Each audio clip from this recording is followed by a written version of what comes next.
People often tell me, "You've got such great kids." And then they say, as if like it's a fluke, "You're so lucky." But I know it is not luck, it's intentional. I don't say this to brag. I'm not saying that I am more special or more unique than any other parent because even though I know I do this well, I know that other parents do other things exceptionally well better than I do them. I say it because there's a valuable lesson in it. Because from the very beginning, the one thing that I've made my mission to teach my children, more than how to win, more than how to achieve or impress people, is how to care and to be decent human beings. How to feel for others without losing themselves, how to feel for themselves without shaming themselves. Because when a child is raised with empathy, they become the kind of adult this world is desperately missing. And make no mistake, a world without empathy already exists. And it looks like everything that we complain about. The cancel culture instead of conversations, bullying dressed up as banter, adults who can't apologize, leaders who thrive and teach you that your enemy is the people in your situation or in a worse situation, people who mock difference like we need more of the same, loneliness in the middle of a crowded room, kids raised on performance and not connection or kindness. We are watching what happens when children are taught to be clever but not kind. According to a 20-year University of Michigan study, empathy levels across college students dropped by 40% since the year 2000. And that's the same generation facing record-breaking levels of anxiety, loneliness, and emotional numbing. Coincidence or consequence? Empathy is not just a nice extra. It's a core essential survival skill that is not just beneficial for self, but the future of humanity.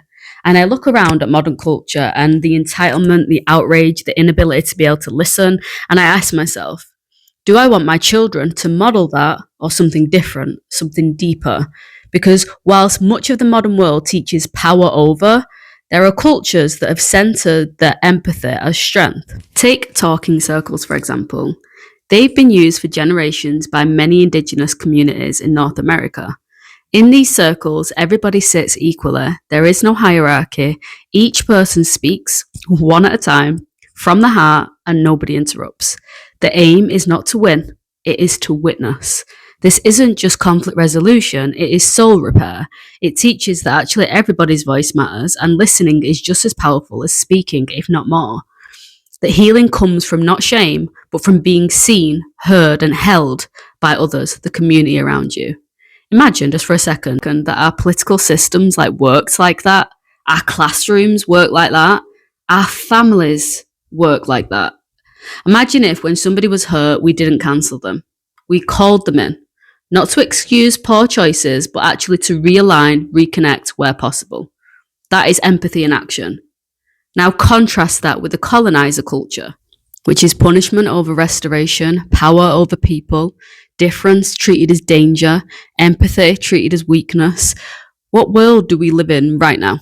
What would you say? Something that I've asked myself often, I'm always told that I'm too deep, is do I want my children to be like what I see? Because empathy does not raise fragile children. It raises emotional fluent ones. Children who can hold their own pain and still see somebody else's. Children who do not feel vulnerability because they was never taught to shame it in the first place. Children who understand that emotions can and will be painful, but that their capacity is larger by not running away or distracting themselves from it. But let's be clear, empathy is not the same as self-sacrifice. And just because I raise my children to be compassionate, it does not mean that I raise them to be tolerant of harm. Empathy without boundaries is just enabling.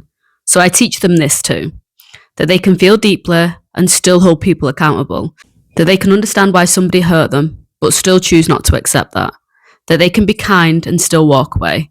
Because in a world where some people succeed by not caring, I want my children to know that your ability to feel is not a weakness, but it does need protection. And the person who has to protect that, if I'm not there, is you.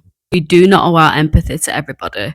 We can try to give it out, but we especially have to be really careful to those who use our kindness as a weapon. So no, it's not luck that people feel that from my children.